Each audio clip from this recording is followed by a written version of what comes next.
Salve dan salam sejahtera untuk kita semua.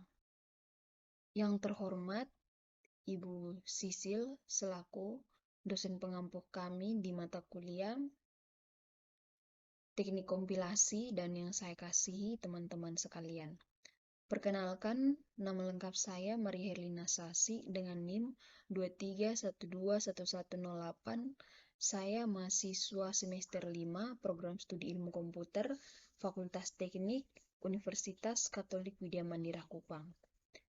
Video ini saya buat sebagai pemenuhan nilai ujian akhir semester saya di mata kuliah Teknik Kompilasi, di mana kami diminta untuk membuat sebuah program dan kemudian menjelaskannya menggunakan analisis leksikal, analisis sintaks, dan analisis semantik. Baik, langsung saja kita masuk ke penjelasannya. Di sini saya sudah membuat sebuah program mesin ATM menggunakan bahasa C. Baik, langsung saja yang pertama kita masuk ke analisis leksikal. Pengertian analisis leksikal di sini merupakan proses mengubah rangkaian karakter dalam file kode sumber menjadi rangkaian token yang dapat lebih mudah diproses oleh kompiler atau interpreter. Pada program saya ini yang merupakan analisis leksikal, yaitu yang pertama di sini terdapat include IOStream dan juga include IOManip. Di sini fungsi dari kedua dari include IOStream dan include IOManip ini adalah sebagai direktif prosesor yang dapat memberikan kompiler untuk menyertakan file header yaitu IOStream dan IOManip yang diperlukan untuk input-output standar dan manipulasi output seperti di sini terdapat code,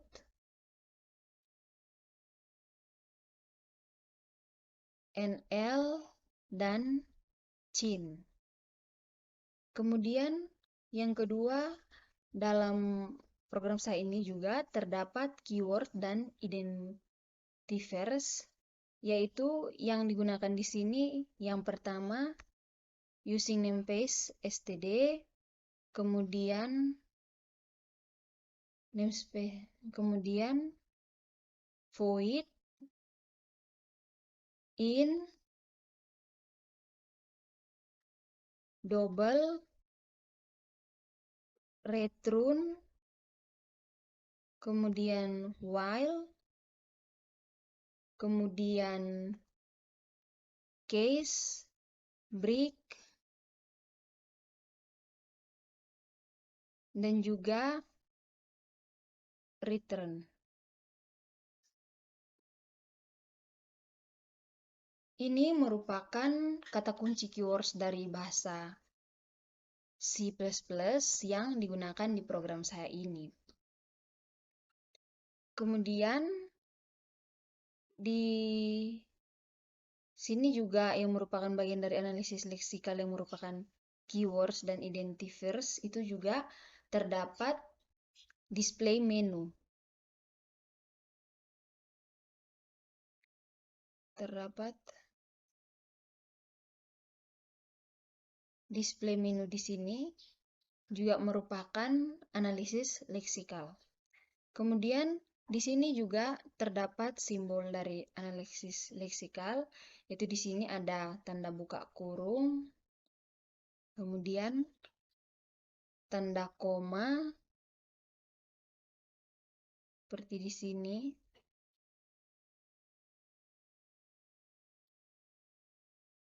Tanda titik koma juga terdapat di berbagai baris. Kemudian tanda ini juga merupakan bagian dari analisis leksikal yang terdapat dalam program saya ini. Di sini juga, di dalam program ini juga terdapat bagian dari analisis leksikal yaitu literasi dan numerasi values, yaitu terdapat angka seperti angka 1, 2, 3,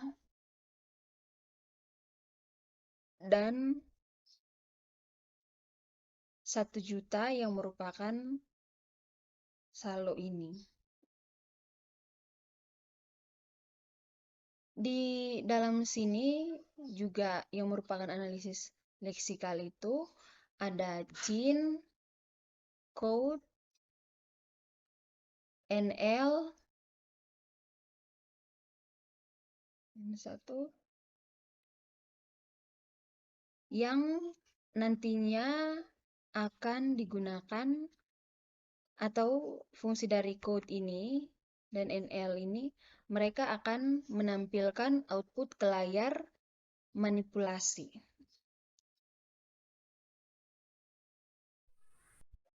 Baik, selanjutnya kita masuk ke bagian analisis sintaks.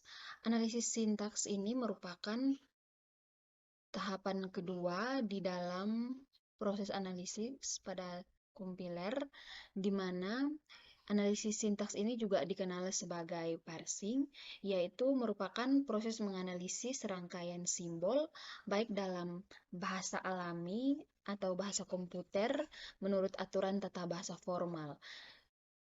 Pada analisis sintaks ini melibatkan pemeriksaan apakah maksud yang diberikan terstruktur dengan benar dan sesuai dengan sintaks bahasa. Baik, di sini yang merupakan analisis sintaks dari program saya ini yaitu yang pertama itu terdapat deklarasi fungsi. Yang merupakan bagian dari deklarasi fungsi ini yaitu aturan sintaks untuk mendeklarasikan fungsi dengan menyertakan tipe data pengembalian, nama fungsi, dan tanda kurung buka tutup diikuti oleh blok kode fungsi yang didefinisikan dalam kurung kurawal. Contoh dari analisis fungsi ini yang seperti di sini. Di void display menu ini diawali dengan tanda buka kurung kurawal dan kemudian diakhiri dengan tanda tutup kurawal, dan juga seperti ini display menu pun setelah itu dimasukkan tanda buka tutup kurung.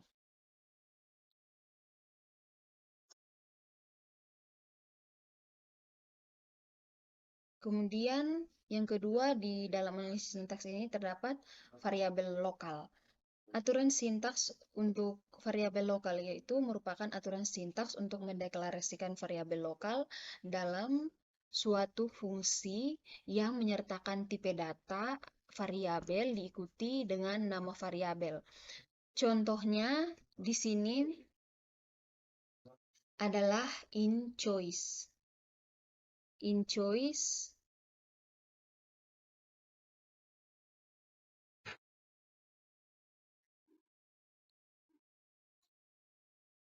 kemudian double withdraw amount. Kemudian ini.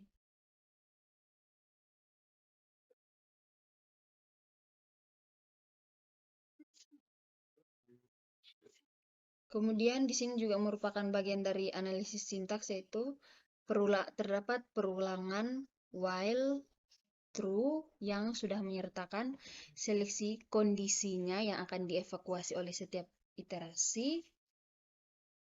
Di sini dari sini sampai sini juga merupakan analisis sintaks. Kemudian terdapat switch case statement yaitu menggunakan struktur percabangan yang memiliki beberapa opsi case dan sebuah default sebagai opsi terakhir. Contohnya seperti ini. Case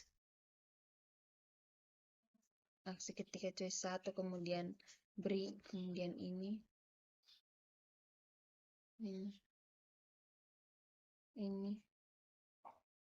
dan seterusnya. Kemudian yang terakhir kita masuk ke analisis semantik. Analisis semantik merupakan bagian yang terakhir, yaitu analisis semantik merupakan proses setelah melewati proses scanning dan parsing. Pada tahap ini dilakukan pengecekan pada struktur akhir yang telah diperoleh dari program yang telah dibuat. Di sini dalam analisis semantik yang ada dalam program saya ini, yaitu yang pertama, deklarasi, variabel, dan pengguna. Di mana di sini sudah terdapat menu saldo di sini. Itu untuk menyimpan jumlah uang. Kemudian di sini saldo awal saya itu sudah ditetapkan sebagai 1 juta rupiah. Variabel-variabel seperti withdraw amount juga merupakan dan deposit amount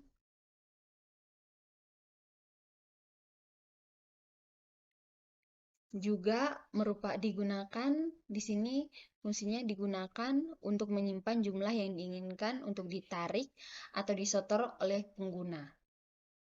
Penggunaan variabel dan pengoperasiannya terhadap saldo dilakukan sesuai dengan tujuan dan fungsi dalam program. Jadi ketika program ini dijalankan, sudah berjalan dengan baik dan menampilkan hasil sesuai yang diinginkan. Output dan program. Kemudian input-output program. Program ini, program saya ini, pada analisis semantik ini, dia menggunakan CHIN untuk menerima input dari pengguna seperti pilihan menu, kemudian jumlah penarikan, dan jumlah setoran. Kemudian di sini juga terdapat code yang digunakan untuk menampilkan pesan menu, informasi saldo, konfirmasi transaksi, dan pesan kesalahan pada pengguna. Kemudian masuk ke bagian logika pemrosesan transaksi. Logika pemrosesan transaksi yang dilakukan ada dalam suite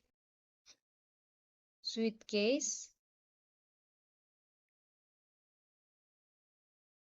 Jadi setiap opsi yang dipilih ini akan menampilkan sesuai yang kita inginkan. Contohnya kalau nanti di output memilih 1, berarti akan menampilkan cek saldo. Kemudian melakukan pilihan nomor 2 akan menampilkan tarik tunai.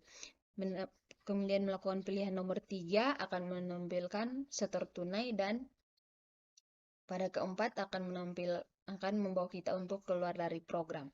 Kemudian dalam program ini juga terdapat pesan kesalahan di sini, default, pilihan tidak valid sesuai menu.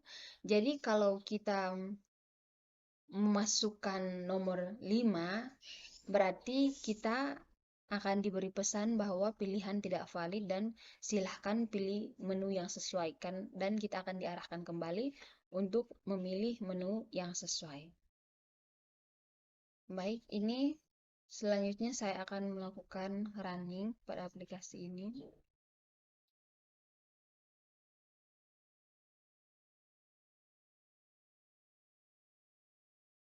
Ini adalah tampilan outputnya. Jika saya memilih menu 1, maka akan menampilkan cek saldo.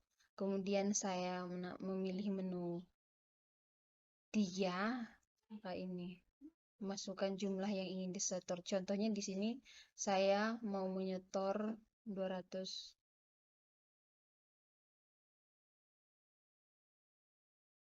Di sini saldo saya bertambah menjadi 1.200.000. Kemudian saya pilih akan menampilkan. Saya pilih 4.